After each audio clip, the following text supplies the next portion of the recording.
CBN Sustentabilidade, com Rosana Jatobá. Oi, tudo bem? O CBN Sustentabilidade de hoje fala sobre a agenda ESG no setor de logística. Eu converso com Denis Ferres. Ele é vice-presidente executivo de Finanças Corporativas e Relações com Investidores do Grupo Simpar. O Grupo Simpar é uma holding de logística que controla 6 empresas, dentre elas a Movida, de aluguel de carros, e a Vamos, de frota de caminhões. Oi, Denis, muito obrigado. Um prazer em recebê-lo aqui no CBN Sustentabilidade. Rosana, muitíssimo obrigado pelo seu convite da CBN, estar aqui com vocês hoje. É uma honra e um prazer poder estar aqui dividindo a nossa experiência com vocês. Denis, a nossa conversa é uma grande oportunidade para a gente lançar luz sobre um tema que está bombando no mercado de capitais relacionado à agenda ESG, que são os Green Bonds, porque vocês acabaram de emitir títulos atrelados à sustentabilidade no mercado externo. Só para refrescar aqui a mente do nosso ouvinte, os Green Bonds, também chamados de Sustainable Bonds, são instrumentos financeiros que existem para que a gente possa combater as mudanças climáticas e tentar fazer uma transição para uma economia de baixo carbono. Explica para a gente a importância da emissão desses títulos, tanto para vocês como empresa, quanto para os investidores. Perfeitamente, Rosana. Eu acho que para a empresa, essa emissão foi a oportunidade de dar uma demonstração clara de tudo que a gente já tem feito ao longo dos anos dentro da companhia. O tema de sustentabilidade se mistura com a história do nosso fundador, que logo quando começou a ir melhor na vida, ele já suportava, por exemplo, as comunidades mais carentes no entorno da empresa. Depois, saltando no tempo, teve a criação do Instituto Júlio Simões, em 2006, pelo nosso CEO, Fernando Antônio Simões, filho de Júlio Simões. E agora você já tem a terceira geração da família. Estou liderando esse assunto através de Fernando Antônio Simões Filho, que é o coordenador do nosso Comitê de Sustentabilidade, né? Isso foi criado não só na Simpar, mas desdobrado também para todas as empresas que nós controlamos, fazem parte do nosso grupo. Então, essa oportunidade de assumir um compromisso público para a gente foi de grande valia para que todos entendam o posicionamento do grupo em relação ao tema, né? Esse é um tema que eu acho crucial, quer dizer, para todos nós, né, como sociedade, né? Do ponto de vista empresarial, ele é difícil você precisar, mas eu vou tentar quantificar para você. Eles nos permitiu fazer a nossa emissão mais longa da história, atingindo 10 anos de prazo. Teve uma taxa de juros praticamente um terço menor do que a taxa de juros da emissão anterior, que era mais curta, era 7,75. Nós fizemos essa emissão a um custo de 5,20. Então, acho que também é um fator de competitividade importante para a companhia. Tivemos mais de 200 ordens no livro. O livro foi coberto mais de 5 vezes.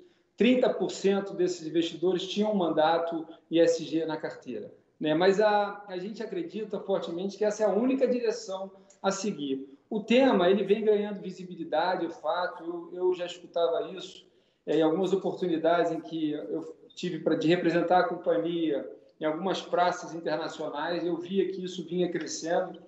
Entendo que a nova geração é uma geração mais consciente, é uma geração que também passa a administrar esse recurso, está migrando de uma geração para outra, e isso era muito latente. Eu já tinha visto isso, eu acho que em julho de 2018, né? E de lá para cá isso só veio crescendo. Então, voltando aqui no nosso caso, a gente fez disso uma maneira de dar visibilidade a tudo que a companhia já estava fazendo, assumindo um compromisso público de reduzir em 15% as nossas emissões no intervalo de 10 anos, mas com um destaque que eu acho que é importante frisar.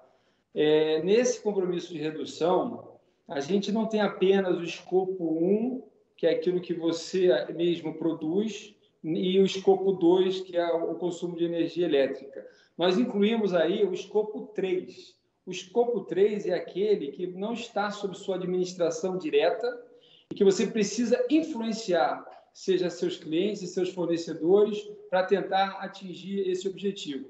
E o escopo 3, no nosso caso, é responsável por 75% dessas emissões que foram medidas no inventário base para essa apuração. Então, eu acho que essa foi uma demonstração muito clara do tamanho do compromisso do grupo, e foi a primeira emissão dessa natureza no setor, no mundo. Então, eu acho que é importante a demonstração de sair na frente em direção de um tema tão relevante e contribuir para que outros sigam, ou para que o mercado levante a régua para que mais gente faça o mesmo.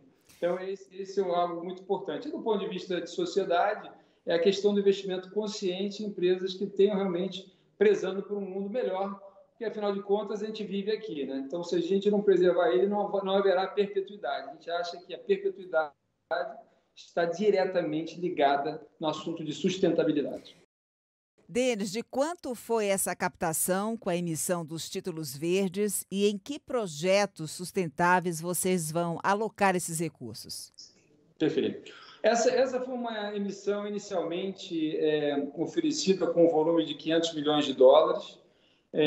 A gente acabou aceitando elevar o montante dessa oferta, elevamos para $625 milhões, como eu falei. A demanda pelos títulos foi de mais de 2,5 bilhões de dólares, né? E esse recurso ele é usado diretamente nos negócios da companhia de uma forma mais genérica, mas o compromisso que a gente tem com a sustentabilidade vai passar por implantação de equipamentos movidos a biometano, passa por mais aquisição de ativos movidos à eletricidade. Vale lembrar que a Movida foi a primeira companhia no segmento de rentacar a oferecer carros elétricos para aluguel. Tem também a questão da telemetria em todos os nossos veículos pesados, para que você tenha uma direção mais eficiente e consciente em termos de emissão. Isso vale tanto para a logística quanto para vans. Então, são uma série de iniciativas, inclusive a tentar influenciar os clientes, por exemplo, do aluguel de carro, a utilização do etanol no lugar do combustível, em linha com aquilo que eu estava te falando. A gente tem que também influenciar a cadeia fornecedora. Ela tem que estar incentivada também a produzir esse tipo de veículo, né, que tenha um perfil de combustível mais adequado, e você tem que ter o cliente também desejando o mesmo. Então, esse é o desafio que está lançado, é isso que a gente vai estar trabalhando no primeiro momento, mas eu tenho convicção que a gente vai superar essa meta. Foi uma meta feita com muita consciência, né? É um compromisso público, mas que a gente espera superar. A gente tem notado, Denis, um boom de fundos verdes no mundo inteiro.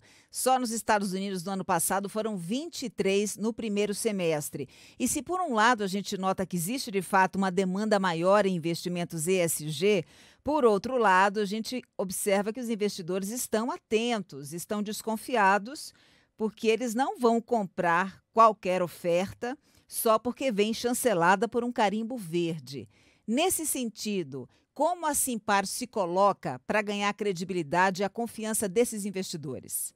Bom, a nossa estrutura do título ligado à sustentabilidade conta com uma segunda opinião. Tem hoje de uma empresa de alta reputação mundial para fazer essa opinião. Então, é um reforço, uma opinião independente daquilo que a gente está fazendo. Isso certamente dá credibilidade ao que a gente fez e terá, ao longo da vida, medição feita por companhias independentes para que isso não seja só um item de publicidade quando você faz o lançamento. Então, isso será acompanhado por empresa independente. Mas, Rosana, eu te confesso uma coisa, eu faria de qualquer jeito, com ou sem certificação, foi o que eu disse no início desse processo, porque todo mundo trabalhou de uma forma muito ágil, todo mundo. O time aqui dentro, né, que somos pessoas muito comprometidas, e também todos os assessores que nos ajudaram. E o tempo de execução era um tempo bastante exíguo. Eu falei, gente, nós vamos fazer do jeito que tem que ser feito, mas se não der para fazer, eu vou fazer de qualquer jeito. Então, porque era o que eu acredito. Então, a gente teve a felicidade de conseguir essa segunda opinião dentro da estrutura padrão de novo, existe compromisso dessa verificação independente para frente, tá, Rosana? A gente observa com relação à Simpar que, de fato, os investidores já reconhecem, já classificam o grupo como um grupo ESG, que está em busca das melhores práticas sociais, ambientais e de governança. Por isso que vocês estão aqui hoje no CBN Sustentabilidade. Mas o que eu te pergunto, se por parte dos clientes isso já é um diferencial? Já existe essa consciência desses esforços implementados pela empresa?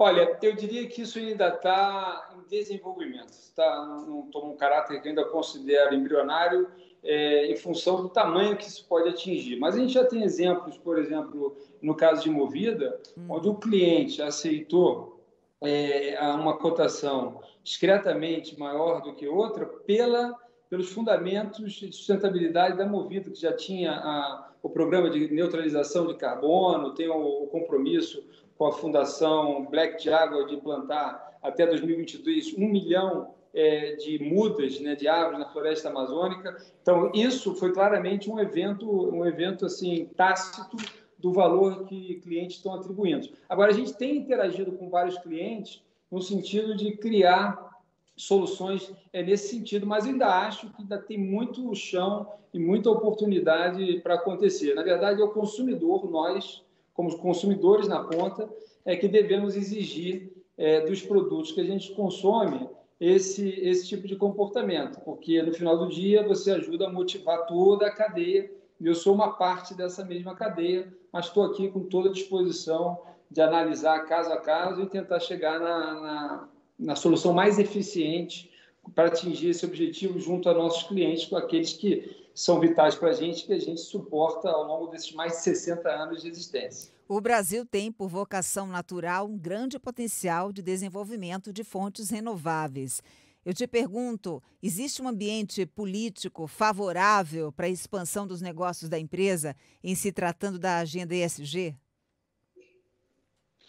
Olha, você falou ambiente político, que Sim. cortou um pouquinho. Ambiente político e regulatório.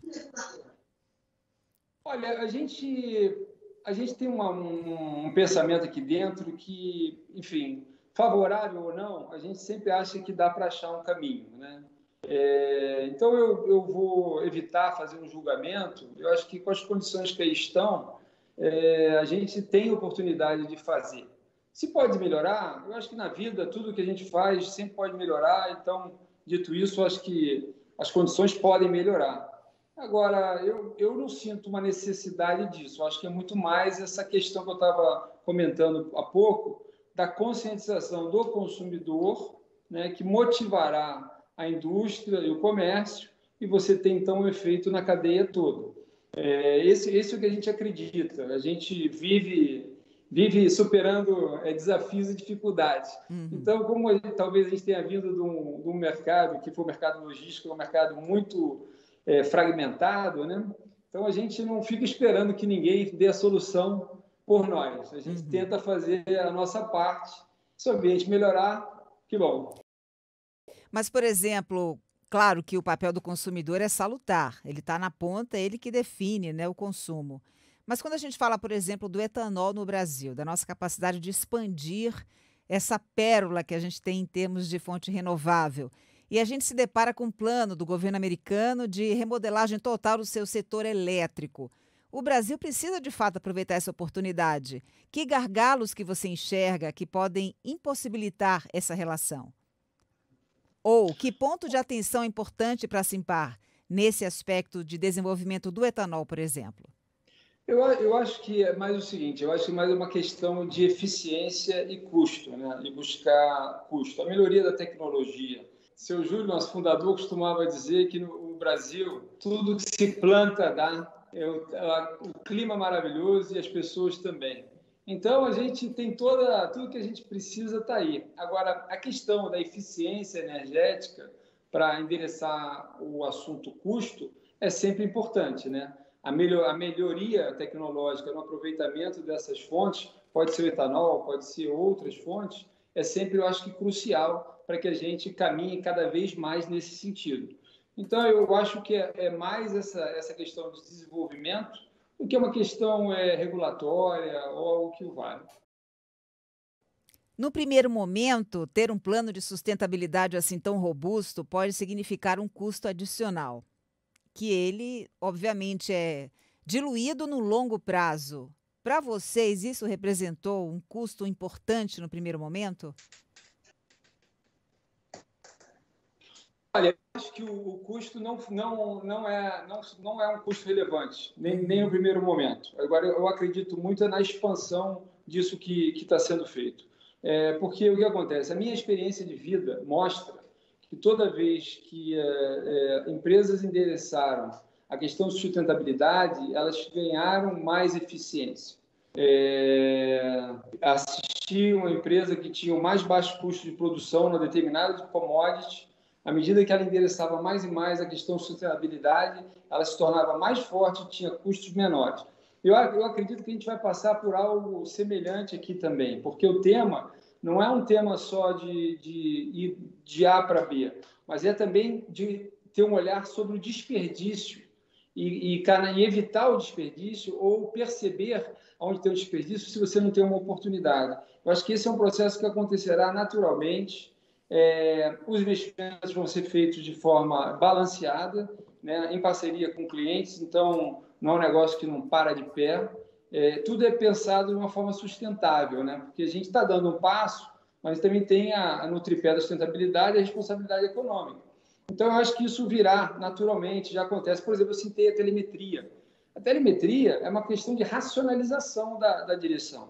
Então, a grande parte dos nossos equipamentos pesados já tem isso, a gente só vai completar e monitorar para que o cara tenha uma direção que vai ser mais segura e com menos gasto. Então, são coisas assim, das mais simples que você pode fazer que vão na direção certa. E, de novo, vai gerar economia para a companhia. Então, eu acho que essas duas coisas, de certa forma, elas vão andar juntas. Se eu tiver, por exemplo, carros elétricos na frota e pelo valor de aquisição desse ativo eles custam mais caro, né, a gente vai oferecer o menor preço possível para o nosso cliente. Mas uma vez que ele use, então está tudo em equilíbrio, quer dizer, ele vai ter a satisfação também de poder contribuir usando um veículo que não tem emissão nenhuma. Então, esse balanceamento ele virá, mas a gente está tentando facilitar o acesso das pessoas a isso ou a melhoria daquilo que a gente faz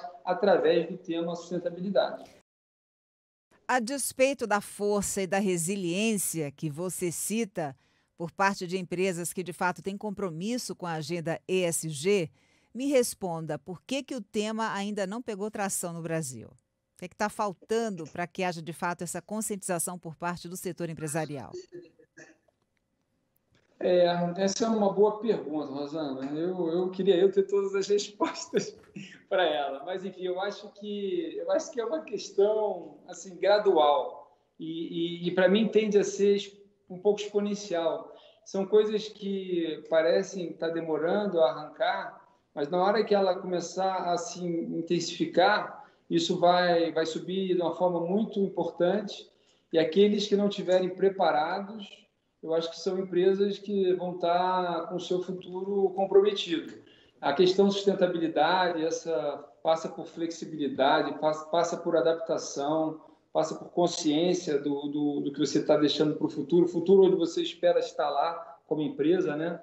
Então, eu acho que essa é uma grande vantagem. A gente está aqui focando muito na questão da emissão, mas você passa por questões de diversidade, né? Eu vejo o benefício da diversidade em vários lugares. O lugar mais óbvio que eu costumo citar é no Conselho de Administração. O Conselho de Administração da JCL ele é muito enxuto, mas a diversidade que nós temos lá no momento, ela é de idade. Então, a terceira geração que está lá representada tem Fernando Antônio Simões Filho tem 33 anos, Fernando está com 53, a gente tem conselheiros que são mais sêniores, e toda esse mix de gerações diferentes contribui muito para as discussões, né? Então, eu vejo muito benefício dessa diversidade que eu citei aqui, no caso, do ponto de vista de idade. Mas, enfim, o tema também está na pauta, a sustentabilidade também da sociedade, o ajuda no entorno também está na pauta, tudo isso está valendo e tudo isso transforma transforma a nossa vida, transforma as oportunidades também para a sociedade. Então, a gente escolheu esse tema, por exemplo, de emissão, porque ele é um tema que tem mais evidência. O investidor, hoje, ele consegue falar disso de forma mais sensível, né? Mas a gente tem, por exemplo, um trabalho na CS Brasil que vem tentando dar mais e mais transparência na prestação de serviços junto ao setor público. Eu tenho um portal Transparência que você pode olhar o quanto eu ofereci para ganhar uma licitação, qual é o nível de serviço que eu estou fazendo. A gente está tentando levantar a barra. Então, e por tudo que o país já passou, se você conseguir ser mais transparente e dar ao público em geral a visibilidade daqueles que prestam serviço junto ao setor público, seria excelente. Tem que estar convidando os outros para fazer a mesma coisa. Mas a gente acredita nisso, acredita que tanto o setor privado quanto o setor público tem que buscar eficiência. Acreditamos que é um bom cliente para se trabalhar, mas também estamos convidando outras empresas a fazer o mesmo que a gente está fazendo, dando transparência, dando governança nesses processos. Você citou a questão da diversidade e, no caso da Simpar, ela se dá pela idade, né, encontro de gerações distintas, como pilar da governança. Eu te pergunto com relação à paridade de gênero, como é que está a representatividade feminina no Conselho de Administração? Hoje, no Brasil, ela gira em torno de 8% a 10%. Como é que está aí na Simpar? Hoje nós não temos essa diversidade, por isso que eu foquei na diversidade da idade, né? Mas temos sim uma convidada permanente, que é a diretora de gente do grupo todo, é uma mulher, Juliana Simões, e então isso já começa a chegar mais perto da nossa realidade. Diversidade tem tido aqui, por exemplo, várias palestras de conscientização, né, no dia a dia, porque também passa pela maneira como você trata as coisas, né, com o objetivo de conscientizar. Eu digo por mim, que sou de uma geração já mais antiga, desde uma brincadeira que não se aplica, que não é mais aceita, né? Qual é o impacto que nós temos nas pessoas que, porventura, não se encaixem naquilo. Então, tem sido, até do ponto de vista pessoal, uma experiência interessante para a gente se ajustar, né? Porque o modo mental, eu não posso negar do jeito que eu fui criado, mas posso aprender a ser uma pessoa melhor. Minhas filhas já são muito melhores que eu, né? E ficam sempre me dando orientação. Mas a gente tem que evoluir, estou tentando evoluir também. Tá, eu gostei desse preâmbulo, mas queria que você fosse um pouco mais objetivo. Você está se referindo exatamente a, por exemplo, a questão LGBT, que é um pilar da diversidade numa empresa? Não, isso é geral. Da época que eu cresci, pode ser LGBT, pode ser cor. A gente lá atrás tinha uma maneira de se comportar que não se aplica mais. A verdade é essa. E eu já não precisei nem chegar aqui, porque em casa minhas filhas já são, como eu digo, são seres humanos muito melhores que eu, muito mais conscientes que mais evoluídos, né? Então, já me ensinam isso. Mas a gente tá fazendo um trabalho de conscientização, de harmonização, de fazer isso de uma maneira inteligente, para que as pessoas percebam o quão inadequado é determinado tipo de comportamento. Porque eu sei que, pelo menos no grupo que eu trabalho, todas as pessoas, todo mundo tem um bom coração, tem uma boa fé, não tem esse objetivo de agredir ninguém. Então, a gente também está tomando o cuidado, porque a autoestima da pessoa é fundamental para a pessoa que ela vai ser, né? Então, eu digo muito para não agredir a autoestima de ninguém, porque aquilo pode fazer com que ela se torne um ser humano com muitas dificuldades ao longo da vida dele. Denis, a gente já falou um pouco aqui sobre a questão ambiental, abordamos os impactos das mudanças climáticas, o plano de descarbonização da empresa, falamos um pouco também sobre o pilar da governança na agenda ESG. Eu queria agora que a gente centrasse a conversa na questão social dos benefícios gerados para as comunidades no entorno das empresas. Que tipo de projeto que vocês desenvolvem que trazem esses benefícios? Olha, a gente tem uma agenda para ser desdobrada ao longo de 2021, mas que passa, por exemplo, a dar mais oportunidade a pessoas que têm menos renda. A gente não esconde isso, a gente tem muito foco em incrementar a renda das pessoas que trabalham com a gente. Lembrando que nós somos mais de 22 mil colaboradores, né? A gente tem muita atividade básica, então a realidade dessas pessoas é uma realidade que tem mais dificuldade do ponto de vista de renda. Então, a gente tem um foco em incrementar, por exemplo, a renda dentro das famílias que já trabalham para a gente. A gente tem projetos que dão suporte, às vezes, a pessoas que já saíram do mercado de trabalho, idosos, que a gente faz também com foco nas regiões onde a gente atua, e muitas vezes a gente faz isso alinhado até com os nossos clientes, que também têm consciência em relação a isso, né? Então, a gente está fazendo essa agenda de forma a trazer naturalmente toda essa diversidade que a gente está falando, né? Então, como é que eu equipo todos os várias caixinhas de diversidade para que estejam em cargos cada vez mais relevantes. Eu não posso dizer relevante, porque todos nós somos relevantes, mas vamos dizer assim, que possam subir, ter sua carreira evoluindo continuadamente, mesmo a partir do início de realidade que não foi assim tão confortável como de muitas pessoas. Por exemplo, quando a gente traz no nosso Centro de Memória e Cultura crianças de colégio municipal, colégio estadual, para ver a história do fundador, do Júlio Simões, e eles saem com um gibi, justamente a mensagem que a gente está tentando dar que se você nasceu numa condição difícil, você não precisa terminar desse mesmo jeito. O seu Júlio teve um par de botas aos 15 anos de idade e foi para frente com a força do trabalho, a simplicidade, o foco no cliente. Ele conseguiu montar a empresa, graças a Deus já está na segunda geração da família, a terceira também já está participando, e a coisa foi embora. Então, a história dele, a gente acha que é uma história válida para motivar as crianças, né, que elas têm o benefício de não estar poluído ainda com nada na vida, né? Eu digo que a criança ela vem zerada de tudo, então dá nela a esperança de que alguma coisa melhor pode ser feita. Olhando a história de alguém, um exemplo, eu acho que é uma mensagem muito forte. Isso a gente já faz há bastante tempo. Para terminar, Denis, como é que foi para vocês a pandemia do novo coronavírus e as perspectivas agora no pós-pandemia? Olha, Rosana, eu postei um vídeo em abril para dar às pessoas aqui, muita pessoa física tem ação do grupo, né?